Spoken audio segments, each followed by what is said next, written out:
Îmi e toamnă în minte și toamnă în suflet, o toamnă în care ești prins numai tu, acel anotimp al iubirii eterne, prin care te plimbi cu pași tăcuți.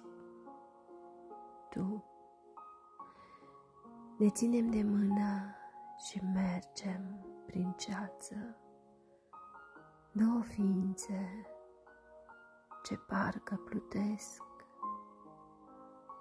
cu toamna cea rece și caldă totodată, când stropii de ploaie pașii ne însoțesc.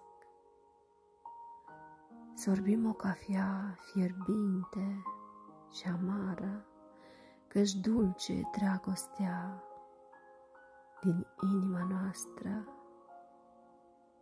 iar toamna cea blândă cu ruginiile vise și-a luat un scaun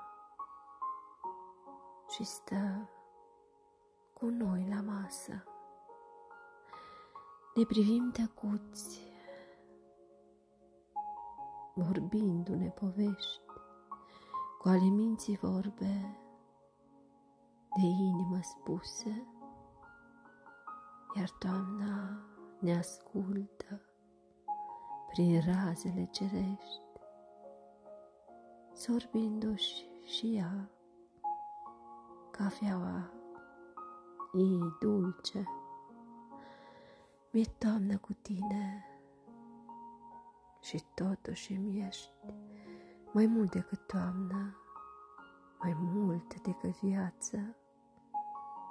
Ești cel care trăiește în ale mele povești, a cărui prezență arde și îngheață.